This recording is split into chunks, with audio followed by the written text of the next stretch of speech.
We are extremely excited today to bring you this panel discussion with three seasoned experts in artificial intelligence. Now, it's been over 3 decades since the statistical revolution took the AI world by storm. However, the disappointing progress in conversational agents, natural language understanding, and self-driving cars has made it clear that progress has not lived up to the promise of these empirical and data-driven methods. DARPA has suggested that it's time for a third wave in artificial intelligence. Is it time to rethink the dominant paradigm? And what will the future look like? Is it hybrid models, an amalgamation of the previous 2 waves? And if so, what will these hybrid models look like? Or is the third wave something entirely new? So anyway, I really hope you enjoy the panel discussion today. We've had so much fun preparing for it. Let's kick off with the introductions. First of all, we have Dr. Keith Duggar. He'll be co-moderating our discussion today. Keith has a PhD in chemical engineering and a computer science minor from MIT. At MIT, his research focused on Bayesian analysis of gene expression arrays. From there, he spent 8 years as a Wall Street quantitative trader and software engineer, successfully applying machine learning to high-frequency statistical arbitrage. He's now a principal technology strategist at Microsoft, helping its largest manufacturing customers navigate the complex maze that is data and AI. Now, Keith is a passionate learner and student of logic, probability, and philosophy. And he also co-hosts the Machine Learning Street Talk YouTube channel with me. Thank you, Tim. Dr. Tim Scarfe will be co-moderating our discussion today. Tim has a first-class degree in computer science and a PhD in machine learning from the University of London. He founded several successful software companies in the 2000s. He was a principal machine learning and software engineer at Microsoft for 3 years, where we met. He is now the chief data scientist at BP and CEO of Merge, a software code review platform. He also runs the Machine Learning Street Talk YouTube channel and podcast, where we have interviewed some fascinating guests, such as Francois Chalet and indeed those on this call. Tim is passionate about the nature of intelligence and our evolving conceptions of it. Also on the panel today is J. Mark Bishop. Mark is a Professor Emeritus of Cognitive Computing at Goldsmiths, University of London. In 2010, Mark was elected to the chair of the Artificial Intelligence and Simulation of Behavior, the world's oldest AI society. Mark has been invited to advise on policy at the UN, the EC, and the UK government. He's published 3 academic books, 200 articles, and won £3 million worth of research funding. Mark serves as an associate editor of 9 international journals, and Mark's research has spanned the practice and theory of artificial intelligence. Mark is interested in the philosophy of mind, and in particular, differences between human understanding and computational natural language understanding. In particular, Mark thinks that computational theories of mind cannot fully explain human cognition. He thinks that no computational program can ever fully instantiate human intelligence. You need autonomy, embodiment, and a social environment for intelligence to emerge. Mark believes that if a computational process were sufficient to realize consciousness, we would find consciousness everywhere, because the same state transitions executed in a computer program that is claimed to be conscious could be mapped onto the bricks of this building, the clothes you are wearing, the very seat you are sitting on. If machine consciousness is possible, then everything is conscious. Even the smallest grain of sand would have an infinitude of conscious experiences. Gadi Singer is Vice President and Director of Cognitive Computing Research at Intel Labs. Cognitive computing research drives innovation in machine intelligence and cognition, combining deep learning with deep knowledge structures and symbolic reasoning to materially improve efficiency, explainability, extensibility, and reasoning capabilities of AI systems. Gadi joined Intel in 1983 and has since held a variety of senior technical leadership and management positions in chip design, software engineering, CAD development and research. Gadi played a key leadership role in the product line introduction of several new microarchitectures, including the very first Pentium, the first Xeon processors, the first Atom products, and even more. He was the vice president and engineering manager of groups including the Enterprise Processors Division, the Software Enabling Group, and Intel's Corporate Electronic Design Automation Group. Since 2014, Gadi has participated in driving cross-company AI capabilities in hardware, software, and algorithms. Prior to joining Intel Labs, Gadi was vice president and general manager of Intel's Artificial Intelligence Platforms Group. Now, Gadi received his bachelor's degree in computer engineering from Technion University in Israel, where he also pursued graduate studies with an emphasis on artificial intelligence. Walid Saba is a polymath, an expert in knowledge engineering, ontologies, and conversational AI. Walid lived through the transition from GoFi to empirical AI. One of the arguments he makes emphatically online is that natural language processing is not the same thing as natural language understanding. He is extremely prolific on LinkedIn. We discovered him from reading his racy articles on the pitfalls of empirical AI methods. He thinks that the biggest problem with empirical AI is that most of the information isn't even in the data. It's simply missing from the text. He argues we need to perform analytical reasoning to acquire new knowledge, and that no amount of training data will allow deep learning to do that. Walid is the co-founder and principal scientist at Ontologic, a natural language processing startup. He was a principal AI scientist at Astound for 3 years. He was the co-founder and CTO of Clango for 6 years. He was an associate professor at the American University of Beirut and was associate professor at the University of Windsor for 7 years. He obtained his PhD in computer science from Carleton University and his bachelor's and master's in computer science from the University of Windsor. Now let's move on to opening statements. The order will be Gadi, followed by Mark, and then Walid. Oh, in one word, hybrid, but probably we're expecting a bit more. So deep learning as a technology is extremely valuable, and it's improving at a very fast rate. It's very effective in what it does. Because of its value, the answer for me is no winter is expected. There's a lot to be gained. However, there are some fundamental limitations to the underlying statistical correlation-based methods. And because of those deficiencies, there is a need for a new set of AI systems with new capabilities that will really enable us some things that are new. Systems which are able to understand language and its meaning, not just process form and predict next words. Systems that are inherently multimodal, that are able to interpret and use on the same semantic plane visuals and language and knowledge.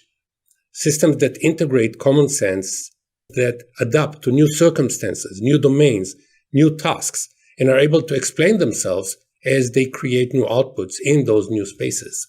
Systems that are more robust and more customizable due to the use of symbolic entities and abstracted concepts.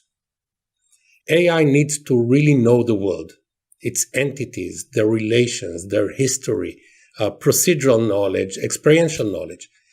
And in order to do that, it needs to have an internal model. It needs to have rich knowledge structure. Can it be done by neural network? Maybe some of it, but I don't really believe so.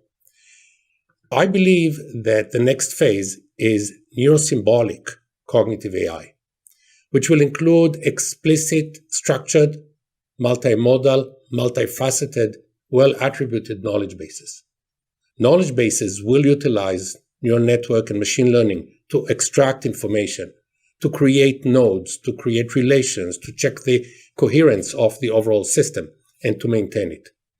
So we should stop debating who is right, the connectionist, the symbolist, the Bayesians. Instead, we need to understand that each of those technologies have some significant strength. And the question is, how do we combine the strength based on the task to create the next generation of AI? And in particular, I believe that neural networks that are well integrated with a knowledge extraction and structuring and with symbolic reasoning are the foundations that can usher in a new era in AI. In 2016, Jeff Hinton famously predicted that by the year 2021, now in other words, there would be no need to train radiologists because the performance of AI systems would be far superior. Repeatedly in that time span, futurologists such as Elon Musk have predicted level 5 automation is just around the corner.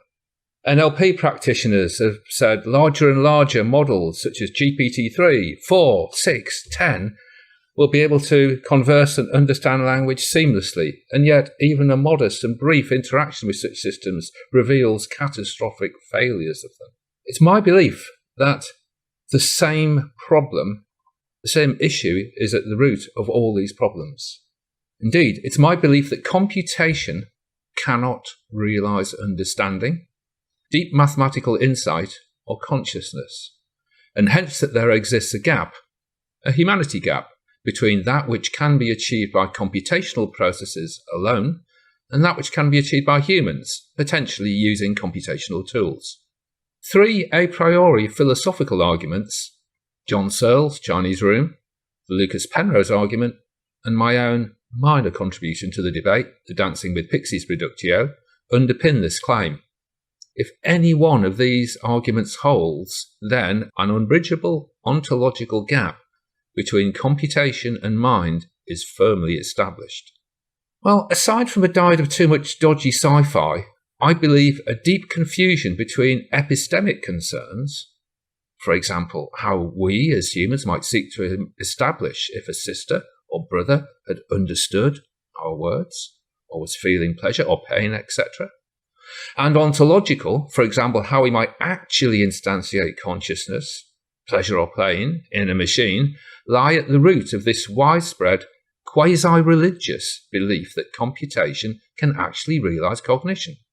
I suggest that any commitment to what the American philosopher John Searle famously terms strong AI, the view that suitably programmed computers can actually understand natural language or genuinely instantiate other mental capabilities of the humans whose behavior they mimic, is quasi-religious because, in asserting that the mind is independent of the biological material that embodies it, it masks a deeper commitment to a particularly pernicious form of substance dualism, wherein the mind can be uploaded into a suitable computer program and, in principle, live on forever in a future silicon heaven.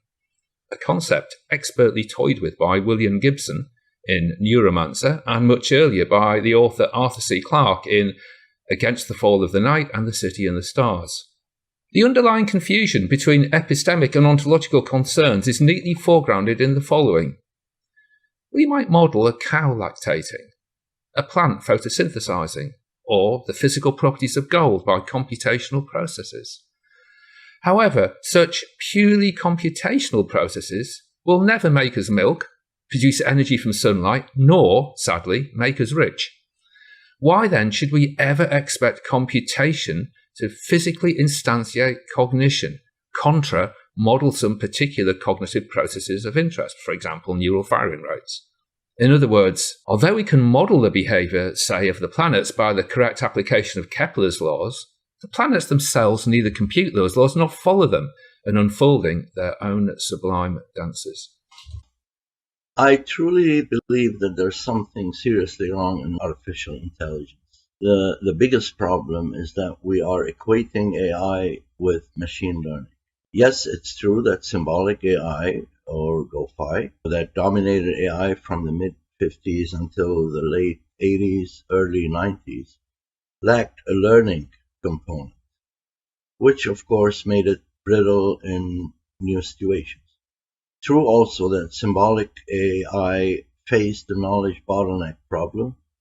So learning was a crucial missing component. In fact, there's ample evidence that most of the knowledge that really matters is not and cannot even be learned. And this can be theoretically proven, even ironically using learnability theory itself. For example, no algorithm can learn if we give it millions of unsorted data collections paired with sorted data collections. No learning algorithm can discover that we can sort in order n log n. This has to be deductively derived. This cannot be learned from tons or trillions of tons of data. In my opinion, this zealous drive to push learning as the only paradigm that will get us to AGI is not only misleading, but it's very counterproductive. We keep building larger and larger language models in a futile attempt at trying to approximate the infinite number of thoughts we can make in language. In self-driving technology, we completely ignored the frame problem in AI. That is a problem that any autonomous intelligent agent must face, even in domains that are naturally data-centric, like image recognition. The current state-of-the-art cannot successfully be employed in critical situations because they are susceptible to adversarial examples. So, to make a long story short, data-driven techniques are no doubt part of the tool set. That's fine. Everything we're doing now is a small fraction of what we will have eventually when we get close to AI. Cognition is a lot more than finding a nice function that covers all the data. I think this should also be done because this is affecting a whole generation, in my mind, that we lost because they really hang on to the claim that they are doing AI, and I think they are doing very little that has to do with AI. Well, we've had 3 introductions there from our panelists, and I think a lot of it comes down to this notion of knowledge. And if you look at humans compared to other animals, they acquire an increasing amount of knowledge in their lifetime. That really is quite a distinguishing feature. And neural networks, what they can't seem to do is acquire new knowledge through abstract reasoning or deduction. So when any human looks at a banana, we place it into an abstract category. What is that category? Maybe it's ineffable. And are those categories universal? So you show 2 images to 2 different workers somewhere in the world and say, what's the essence between these 2 images? And if they agree on an abstract category, then maybe machine learning could learn what the category is. But there's an infinite number of abstract categories. So Gadi, over to you. How are we going to solve this problem of acquiring this knowledge algorithmically? Data by itself and the processing of data through deep learning has value. There are some problems that it can do, and it can do very well. If you ask people in 2012, how will we be able to do natural language processing, not natural language understanding, by 2018, they would not have guessed what BERT brought, for example, transformers. But there's a stage of conceptualization, of creating this concept of a banana, which is more than just creating the manifold that can identify banana in every image that it sees it. And that conceptualization is what starts bringing knowledge, because knowledge is about an ontology and a structure that moves from the physical, from the specific to concepts. And it does that in a way that there are many instantiations to a concept. So concept is a new level. Knowledge structures, and more importantly, knowledge models, things that can operate and create expected outcome, can simulate things, I believe can approximate it. I believe that by understanding that this is not just a reflection in one surface, but it's a concept that applies to multiple representation, we can create a computational model of that in a kind of more cognitive AI. I agree with Gadi. Learning from data is useful in many places. It might even prove to be useful in learning concepts.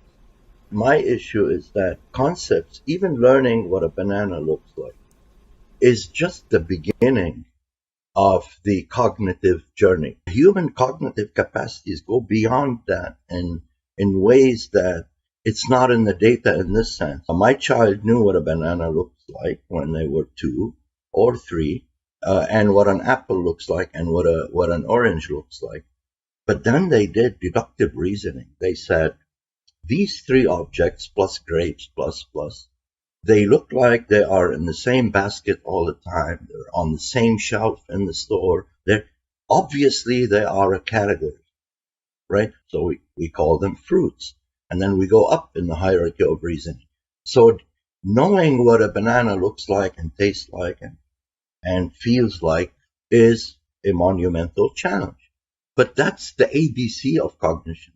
That's my only issue, is that we can't reduce our cognitive capacities to extracting stuff from data. Now, I don't want to go to language because there's nothing now called language understanding. I have no issue with the idea that you can learn something from data. Obviously, you can, and obviously it's useful. Actually, it makes a whole species called the animal species survive. That's pretty much all they do. So it is huge. But if you try to push that to artificial intelligence, the human level AI, I think people are mistaken for many technical reasons. You talked about identifying taxonomies. So the fact that it's not just collecting several modalities into being the same object, but having taxonomies and having hierarchical understanding of things. Our ability to build hierarchies, associate experiences and attributes, gives us a much richer ability to interpret things than just understanding data and labeling it. Yeah, I agree. Totally. I'd like to bring up 2 points. The first point, to come back to Walid, is that it isn't completely clear to me that we can learn categories from data, for the simple reason there's a huge philosophical literature on whether such things as natural kinds exist at all. So I think we can raise a question mark as to whether a machine without human input can learn categories, and whether there are in fact human independent categories possible, whether this notion is even coherent. And secondly, if we come back to Gadi's initial point about recognizing images and recognizing bananas and things, it reminded me of a real life example. One of my best man is a guy called Professor Phil Torr. He's Professor of Computer Vision at Oxford University in the UK, one of the most highly cited computer scientists of his generation. And he spent a lifetime working on designing machines to interpret visual stimuli and done it exceedingly well. And I remember many years ago, he was showing me the output of one of his systems when presented with an image of a horse standing by a fence with some scenery in the background. And the scenery consisted of some hills with some sheep on there. And Phil said to me, look, I can give this image to my computer system, and it says, that's an image of a horse standing by a fence. Now, if you give that image to a sheep farmer, they might say, there's nice longhorn sheep in that image. That might be the first thing that leap out to them. Or if you give it to a meteorologist, they might say, there's a classic example of a cumulonimbus cloud in the sky. So in other words, my point is that there isn't one canonical reading of an image. It's always context dependent. Now, what Phil said to me then, he said, fair enough, I take that point. All I can do is I can give this image to 100 humans and say, what is that image of? And if 80 of them say it's a horse standing by a fence and my machine vision system says the same, then I'm content with that. And I think that's a good engineering response to the question. But I just wanted to unpick the notion that it seems to me that the meaning of images in general is always contingent on the use to which we as humans are going to put them. And the idea that it's somewhat naive to say that there's always one canonical meaning of an image, which somehow a computer can magically extract from that image. When you look at some of the self-supervised image representation learning algorithms flying around at the moment, they do seem to do exactly that. They learn a universal, monolithic vector representation that seems to make sense in a lot of situations. And Facebook are making the argument that because these things are self-supervised, rather than having some pointillistic human annotated label, it's harder to take a shortcut. So the representations that are learned are really good. And there's a really strong argument, I think, that intelligence is generalization. It is the construction of those abstract categories. But as you just said, Mark, those categories are probably not universal. On the self-supervised point that you bring up, I think a bit of that is burying our head in the sand and hoping for the best, because Back to the sheep and the clouds example.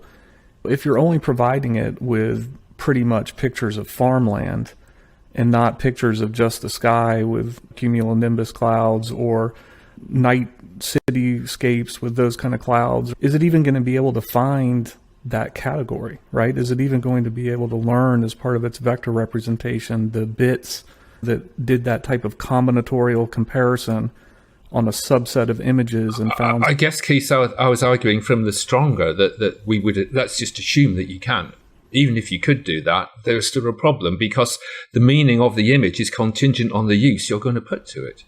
Right, and so I'm saying even without, that's another complication. So you first have the combinatorial complexity of categories being subsets of the whole. And so you have essentially some subset of the power set, which is just this massively complex space. And then you have the additional complexity of the use or the purpose or the task, as Chalet might put it, that you're applying that category to. So I think even when neural networks work well, they're not exactly efficient with their use of parameter space and data and everything. I don't see where really the hope comes from the idea that just letting it be self-supervised, that it's going to discover all these. I'm a bit pessimistic on that. Strangely enough, I'm going to defend the deep learning machinery. So to Mark's example of a horse near a fence, and the background is sheep and grass and maybe cows and all that. The same thing happens in language. People say language is ambiguous because what I read and what you said is different from what someone else read. That's not true, actually, in both cases. We both understand the image, and we both understand what was said. That's the understanding. How we interpret things and what our psychological state is and what we see and what we care about. So deep learning will get to a point that it will identify the horse and the fence and the sheep. I have no doubt. Or something like an advanced deep learning technology. That's not my issue. So the issue is not in image recognition. The issue is somewhere else. The issue is I identified, like Gadi said, every object completely. Now what? Can I do reasoning about what I saw? So I don't see the problem. Don't you think there's feedback between the reasoning system and the recognition system? Because you could theoretically recognize all the elements of the power set of every pixel in the image is something unique, right. But we have a way of pruning it down to subsets that we care about, and I think reasoning plays a role in that, doesn't it? Right. There's, I have no doubt that there's a feedback mechanism between different modules. The pattern recognition module, actually in scene analysis, if I enter an office and I see something brown and long, and it's more likely a cigar than something else, obviously there's reasoning that comes in even to image recognition. It's a feed. I agree. Can I bring in the topic of context? We need to think about two levels of context, a task or domain context and the instantaneous context. The task or domain context is that when there is a task that humans do or machines do around weather or around farming, they look at things in the context of that task. And if it's done by somebody from one domain, it will be a different task than another. And this will take care of some of the points that you're making because it will pay attention to other aspects of the image rather than take it as something that is always mapped to the same set of embeddings. The second thing is the instance context. And this is something that I've seen just in the last year, where you see AI solutions that are starting to have a feedback loop, where they're looking at particular aspects of an image because of the question or because of something that they need to perform. So when you bring context in, both the domain level context as well as the instance, you can start answering in a much more refined manner. And Keith, it does provide you that feedback loop that's required. Absolutely, and that's really the core point I was just trying to underscore, that we need that context. The idea that we can get the meaning of an image without a context, to me, is meaningless, because there is an infinitude of meanings that we could put onto an image. And to come back to Walid, I know that Walid and I see the world differently when it comes to looking at language and ambiguity in language. I think, kind of after Derrida, that we create the meaning in a text. And I'd like to give an example that I think beautifully illustrates this. I don't know whether you guys are familiar with the group 9 Inch Nails, but Reznor, the singer, created a song called Hurt many years ago. And it was about, on the surface, when the 9 Inch Nails performed the song, about Reznor's struggle with heroin addiction. And a very raw and dramatic piece of music it is too. Many years later, Reznor was approached by Johnny Cash and the team he was working with for permission to Johnny Cash to cover that song. And Reznor was actually quite shocked because he felt he wasn't that keen on Cash's music. He thought Cash might do some horrible pastiche and it'd be dreadful. In the end, Cash produced a version of Hurt that is just astonishingly good. And with the same words, and this is where I come back to Walid, exactly the same words, an utterly different meaning is conveyed. When Cash sings that song, the meaning is him as an old man looking back on his life, and it gives an utterly different take-home point. So the syntax of the words is not sufficient to pin down the meaning of the piece. And I know Walid sees things differently, but I don't. I think there is always a context, and that helps us arrive at the deeper meaning of words. And I think this is, again, beautifully brought forth in any piece of poetry, actually. Of course. So context cannot be denied by someone that works in language understanding. Obviously, context is important. The context here is not just the words themselves. So part of the communication is the singer, the text. All of that has one meaning, right? The meaning itself is not ambiguous. Our interpretation of something is different. We confuse the two. So we think, because me and you might look at the same content, the same form, the same structure, right, differently, we assume that that thing itself is ambiguous. That thing itself is innocent. It's not ambiguous. Take a painting. A painting is also a structure, not a linguistic structure, but it's a structure. You look at it, I look at it, we see something different in it. The painting itself is innocent. It's not ambiguous. It's saying, this is who I am. That's my content. Same in language. This is my content. How you read it and interpret it is up to you. So when we say, I read it different, take two books. You read them, I read them. You read them different, I read them different. But we both understood what was said. So let's not confuse understanding with our own interpretation, our own psychological state of mind, our own biases, but the content itself cannot be ambiguous. If content itself is ambiguous, we would never understand each other. Why I interjected, and I apologise for cutting in, but there was a good reason for that, because I think that you're hoisted by your own petard. The particular example of art is famously one which is culturally embedded.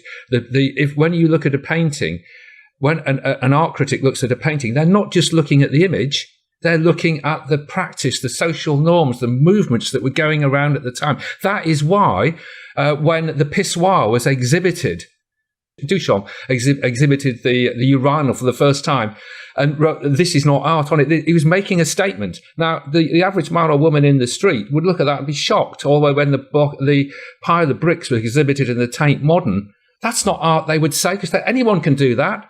But what they're missing is what makes something art. It's dialogue with the artistic community. It's context, in other words. A piece of art does not exist in a vacuum. Art exists as a dialogue between the artist and a culture which is supporting the art at any one piece of time. So, first of all, so that's why I interjected then, because I just felt the example you were giving was one that was flawed from the get-go.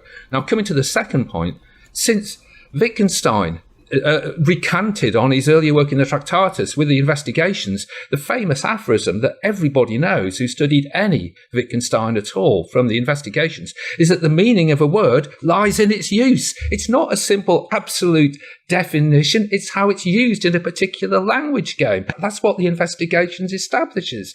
And if you disagree with that, then you need to give a decent critique of Wittgenstein. But that's a fairly robust, and I thought a pretty obvious. Actually, Wittgenstein, the later Wittgenstein, has been demolished and is irrelevant since 200 years. So, I'm not so certain it has. I'm quoting the most brilliant philosophers of logic and language. But anyway, I didn't say that there's no context. Actually, you rephrased what I said. The interpretation of the image, I repeat what I'm saying, the interpretation of the structure. You look at a building, everything that this building conveys is in it. It's up to you to see what you want to see. It's up to me to see what I want to see. The object itself is not ambiguous. I have a quick question for you, Walid. I think one of the things that we're really getting to here is some knowledge needs to be acquired analytically or deduced, right? An example of this, as you said, is the average time complexity of sorting, or maybe the abstract essence of a banana. But if I was going to play devil's advocate with you now, imagine if a deep learning person was in this conversation and they might say to you, well, what if that stuff was in the data? You're arguing that it's not in the data, but it kind of is in the data. You know, Christian Sergedi at Google, he's doing this. He's actually building these tree representations of formulas and analytical reasoning and mathematics. And he thinks that it's actually possible to create new mathematics through this kind of interpolation. So, you know, a deep question is, do you think there are statistical regularities to this kind of analytical type of data that you're talking about? Right. There is. In some domains where I'm allowed to approximate and I'm allowed to make a decision with a certain probability associated with it, but not in factual knowledge. So there are two types of things we learn. We learn things that, okay, it seems like I am good at recognizing objects. I might sometimes, in those skills, I'm allowed to approximate and I'm allowed to make a decision with some certainty. But most of our knowledge, and I would argue, if you separate what we know from what animals know, almost everything else unique to humans is not learnable. This is I know it sounds like an extreme statement, but I would like people to reflect on that. Almost everything, take everything that animals can do out. Image recognition, sound recognition, just do a complement, right? What remains and what makes us unique are things that are not learned from observation, from data, from experience. So to say that this paradigm will achieve AGI, you are saying it will achieve the ultimate intelligent rat at best. Everything that is uniquely human is done by deduction, by reasoning, by analytics. It cannot be learned because, here's why. All these facts are facts. By definition, they're either true and we know them, or they are still to be discovered, okay? So we cannot learn them differently. If we learn them, the five of us, because we live a different life, we have different experiences, different observations, we might learn them differently. That's not allowed. So by contradiction, these things are not learned. There's reasoning and deduction. Take the transitivity property. If this object is larger than this object, and this is larger than this, then this is larger than this. This is probably something that we learned and acquired by evolution years ago, because a 2-year-old knows if the ball didn't fit in this briefcase, it will not fit in a smaller one. That's transitivity. That is not learned. You cannot learn this. So, yes, you can learn a lot from data. I go back to my initial point. But the best you will achieve is animal-like intelligence. When you learn through school about whether it's math or history or concepts about democracy and others, you have some innate abilities to create structures and to tie them. But there's a lot of learning that is happening through those years. And machines, if they are equipped with the ability not only to look at surface data, because you keep equating a thing, learning, with deep learning, which is looking at surface data. But if machines are capable of constructing the same type of structures and connections and hierarchies and taxonomies, you can introduce them to those and they can adopt them. And if you are able to convey to a machine a hierarchy and relations and an operating model, then that machine can acquire that and use it. I didn't say we don't learn. Obviously, I learned that I can sort with n log n. We call both types of learning. That's the confusion in language. I agree. Language. I didn't learn what a buffalo is by deduction. I just saw a buffalo. There are two types of knowledge acquisition. We have to recognize this. The folk meaning of learning, or I know how to ride a bicycle, or I know a fact, confuses the matter. These are two different types of knowledge. And let me emphasize the difference. I saw a buffalo, and now I know what a buffalo looks like. We use the word I know, so we associate that with knowledge. But I knew that I can sort in n log n, not by seeing two lists, by deduction. This is not from data. I knew what a buffalo looks like by just looking, sensory input. I learned a lot of calculus and a lot of logic, but I didn't learn it by observation, by sensing, by data. No, I learned it by instruction, by deduction, by analytic reasoning. So, so we learn. We do need analytic reasoning and deduction. But I want to just make a point on models. I believe that what we get from the world at a certain point is a very narrow signal. The way we do a lot of our thinking and understanding is based on internal models. We have a model of a banana, we have a model of animals, and when we get a signal, our intellect operates with those models, and the signal from the outside just tells us which model we should bring up for that. And by doing that, we can have a very rich interaction and reasoning, even if the signal is relatively narrow, because we find the right models that we already have to complete all the missing aspects. Learning is about communicating and helping creating additional models or strengthening models. And then we can operate even on narrow signal based on the models that we already have for similar things.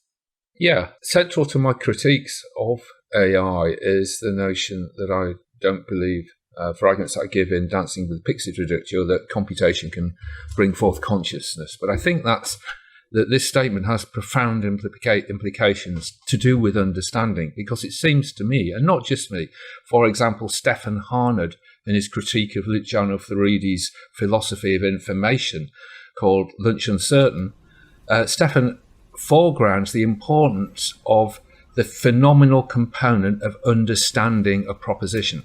So I can flesh this out with an example from my own school days. I remember I had to study calculus in my elementary school for my sins.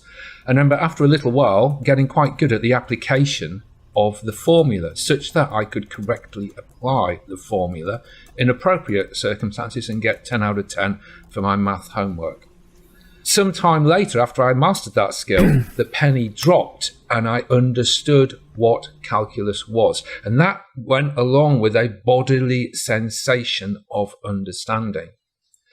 And I contend, and Harnad, I think, agrees with this, that in all understanding, there's a phenomenal component. We know and we've grasped the essence of a proposition. And so it seems to me that why I think one of the reasons why, if there is a critique that machines can't instantiate phenomenal states, that's important for machine understanding, as well as the other component, which I believe phenomenology is critical when we're trying to get machines to act of their own volition, to have their own teleology, if you like. Without a phenomenal state where one thing matters to the machine more than another, you can't really have genuine autonomy, because otherwise what the machine does is always hard engineered from the outside by people like Gaddy. It's not from the machine's own point of view, because for the machine, without phenomenology, nothing matters more than anything else. I'd like to pivot this back really to future directions, and really what we're just trying to do is improve the cognitive capabilities of current systems. And I think we probably all agree that they do need to be hybrid. They need to incorporate some ability to do symbolic reasoning. Now, some people favor a modular system where you have, let's say, layers of differentiable neural networks with layers of symbolic reasoning over that, and then they connect together. Others favor one unified thing that's not only differentiable but can somehow represent symbolic reasoning.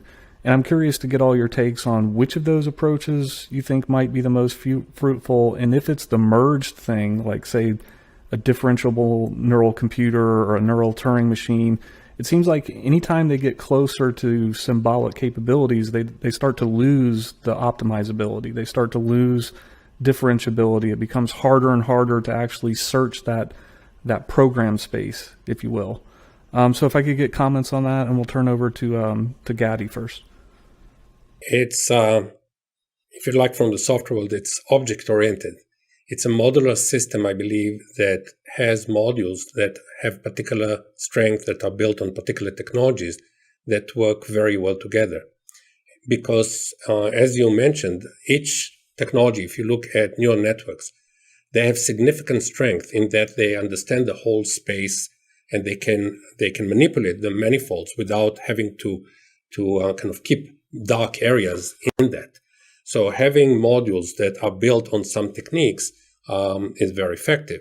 However, we need to be able to very well integrate those as part of one large system. For example, if you have a neural network that needs to extract information in a particular way, you can have a module that retrieves the information, processes it, maybe even does some reasoning before it provides an input back within the embedding space, within the language of the neural network.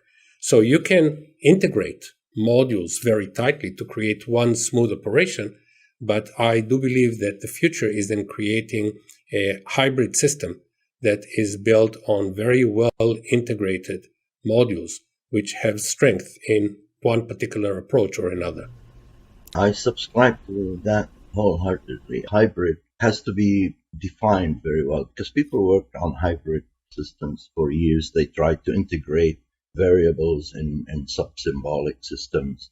But these systems didn't go anywhere. I think the idea of modularity it seems to be, even neuroscientists have at least provided evidence that the mind is modular. Jerry Fodor's Modularity of Mind, Marvin Minsky's Society of Mind comes to mind.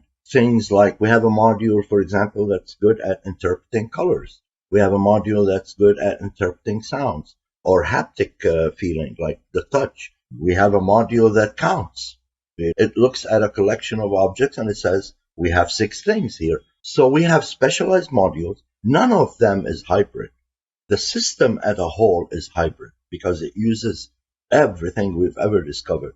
And that makes sense because everything that we know is true can be used somewhere, right? And that's the biggest challenge in my mind for AI.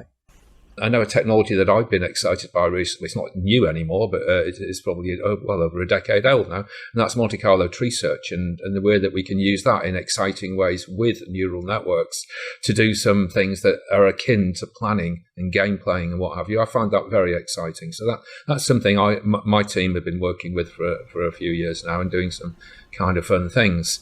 But the heart of all my pronouncements is just a caution about what these things are achieving and what we can achieve. At the end of the day, I don't see any reason to suppose that AI systems are still going to get things wrong, badly wrong potentially. The question for the legislating bodies, and I don't know whether everyone's aware, but the EU are now shortly going to enact law akin to the GDPR on the application of AI. I was just reading a critique by Floridi about that today.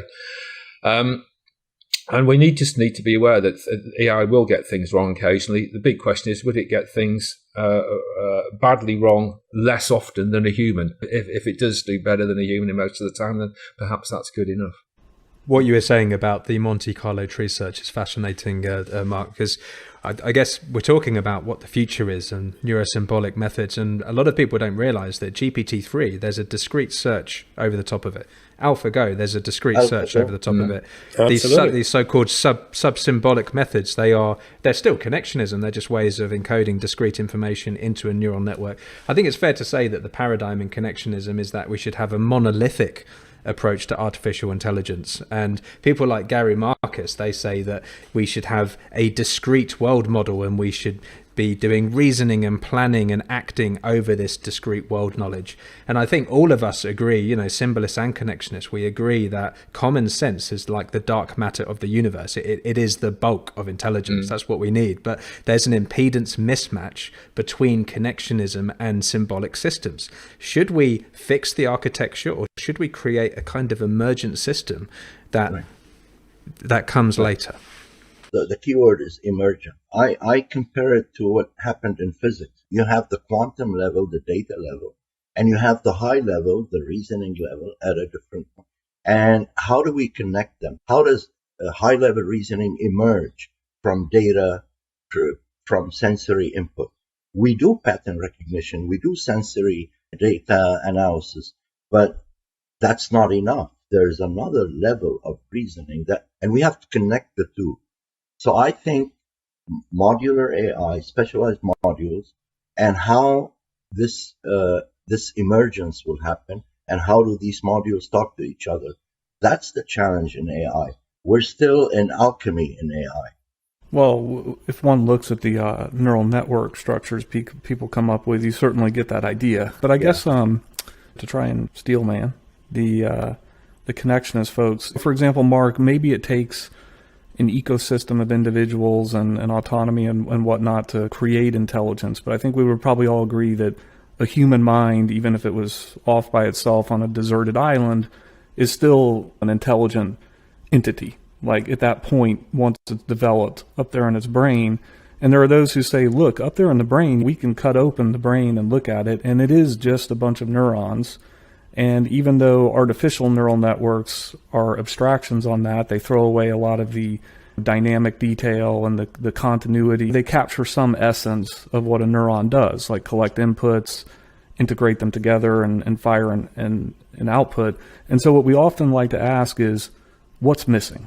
Okay, if you take artificial neural networks, what is missing? What's stopping me from creating a huge artificial neural network that can operate enough of what the brain does in order for it to conduct reasoning in these intelligent activities? What's missing? What do we need to add to the artificial neuron or to deep neural networks to give them that capability? Okay. There's a number of ways that I'd like to approach this. The first approach is to say that when you get a physical system and you build a computational model of it, you do so at a certain level of abstraction. So a neuroscientist who's interested in neural firing frequencies will build a model that accurately models, as accurately as they can, models how a neuron will fire over given particular stimuli to that neuron. Another one might be looking at computation at the cytoskeleton of the neuron. That might involve, as people like Hameroff suggest, quantum processes. So the first question is, you've got to think, what is it you're going to model? And is that thing a computable thing? And that's an interesting question in its own right, because as David Deutsch highlighted in the 80s, and this has been and Lorentz also famously picked up on this with computational simulations of chaotic systems, it can be very difficult to model computationally certain types of complex dynamic system and some ill-behaved complex dynamic systems. And a number of neuroscientists have pointed to the brain as existing in some of these particularly ill-behaved complex dynamical systems. So it may be that we just can't compute them. So that's one thing. A second thing is, even if you have a system that these aren't ill-behaved chaotic systems, you have a problem. This comes from the work of Boghosian in 2019, who looked at when we want to model real valued numbers, we've got a problem because any representation of real valued numbers is non-uniformly distributed along the real axis, and that can also bring another degree of failure when you're modeling complex real dynamic systems. So I think everyone thinks, oh, it's easy. We'll get a brain, we'll build a model of it. The two fundamental problems are you've got to set your level of analysis, what's interesting to you, without replicating the brain in toto, in which case you've got all the causal powers of a brain, because you've built, and people like Craig Ventner who are building artificial neurons out of real stuff, you're building a brain. Without doing that, you're always concerned with some things that you want to model. And then secondly, there are real questions about whether computation can replicate the causal power of the brain. And I've highlighted a few in that description. So hopefully that gives you some insight on my thinking on these issues, Keith. Well, so first, you're asking a question of, since neurons are creating the brain and all its capabilities, and deep learning is an emulation of neurons at some level, why can't it do it all? It's like asking in a computer, everything is made of transistors, so everything is the same, isn't it? If you just know how to do logic, or just know how to build memories, or just know how to do any of those, each of those blocks can do everything. And the answer is that you put the building blocks in very different ways. And deep learning is a very specific way to put together some kind of emulation or analogy of a neuron. So even if we use emulation of neurons, it's not just deep learning. But in terms of the missing capabilities, we need to understand what are the key tasks. And some of the key tasks has to do with processing and some data and transferring to a different plane, which deep learning does very well. Some of it is keeping knowledge in a structure that is associative, that is hierarchical, that is ontology-based. So we need to think about all the constructs and the skills that the brain needs in order to have very strong cognitive abilities. The big question, I don't know the answer, which is, if you look at the brain, it's all neurons. I mean, yeah, we know we do reasoning, but in the end, it's all firing. So why is the deep learning paradigm not consistent with? So what is missing? A lot is missing. We don't know, for example, we know we store information. We all agree. We have memories, we have long-term, short-term. Do we know how we store information in our brain? What is missing is a lot more than we like to admit, right?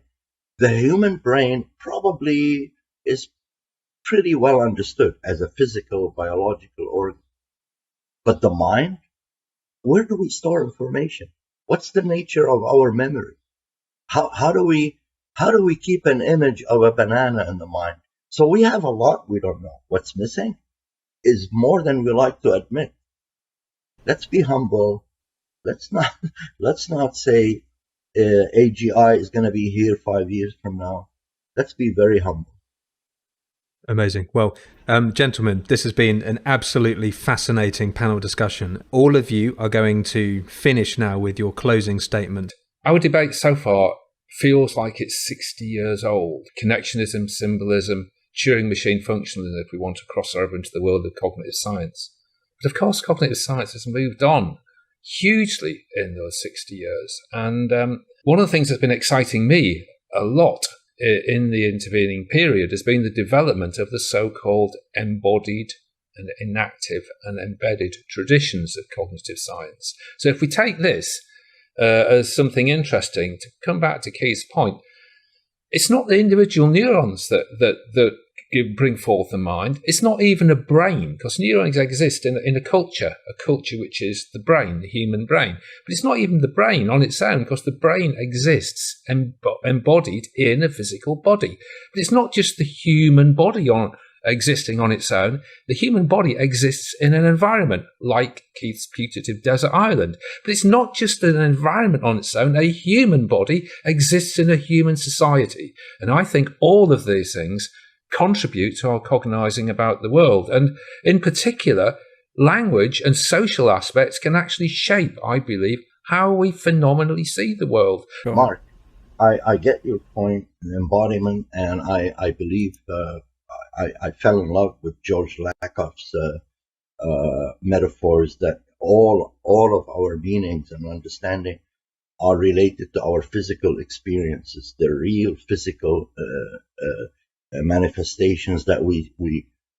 But here's the thing: if you take a chimpanzee, right, and this chimpanzee lives with humans all the time, like any of my kids, he's always with us as much as my kid. And so they're experiencing the same environment, same sounds, the same images, the same music. They're experiencing what my kids are experiencing.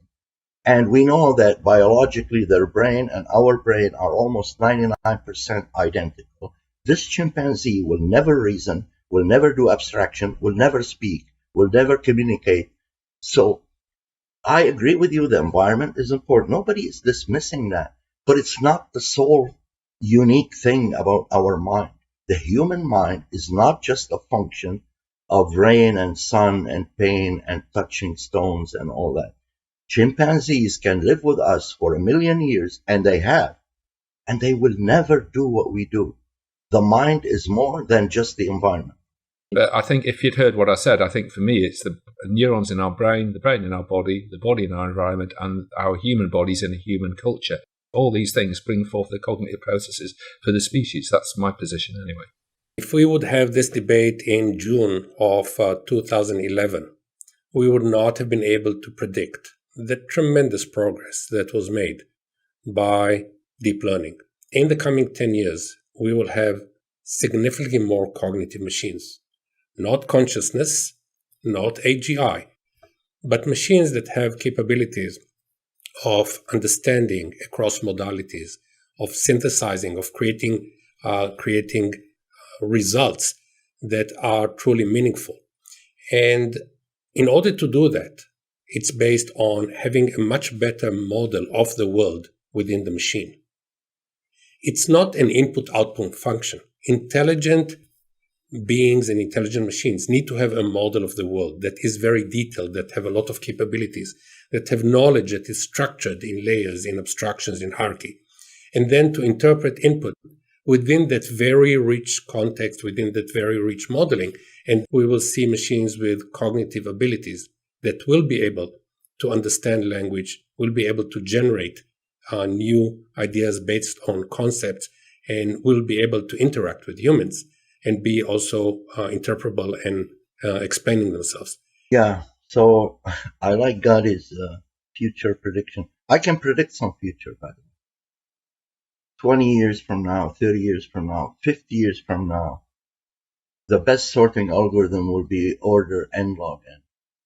There are things we predict and we approximate, but there's true facts in the universe that we have no option of refuting. It's not all relative and ambiguous, and let's see what the data tells me. If that was the case, we would not have survived 10 years, let alone millions of years. There's a system underneath everything, and I think AI cannot move forward. And I'm sorry, Gadi, but I don't see this progress in AI. I mean, it's like UFOs. You hear about them, you never see them. I am aware of the state of the art in language understanding. That's what I do every day. We don't have a system that understands what a 3-year-old understands without even thinking about what they're saying. And the extremism that's happening now, that we're confusing learning with intelligence. Learning is one part of what we do. Our cognitive capacities are much more complex until we understand the real problem, how big it is.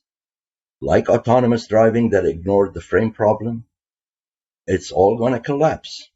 No matter how many papers we write, no matter how many news articles claim big things, the reality is we haven't made real progress in discovering anything new in AI. I would like to come back to Gadi that AI to me is like man's progress in AI is analogous to man's progress at climbing trees as a way to get to the moon. In other words, what we're doing on AI, we're making incremental progress, but it doesn't seem to me that it's going to ever get us to building true AGI in the same way that climbing a tree will never get a human onto the moon. Okay. Well, thank you all so much for your time in this panel. I think we all really enjoyed it. We've had a blast. Tim, I'll turn it over to you to wrap up. Folks, this has been an incredible panel discussion. Thank you so much. And for folks listening at home, reach out to us. This is the kind of thing that we can do more regularly. So if you enjoyed this conversation, let us know, and that will give us the motivation to do something similar again.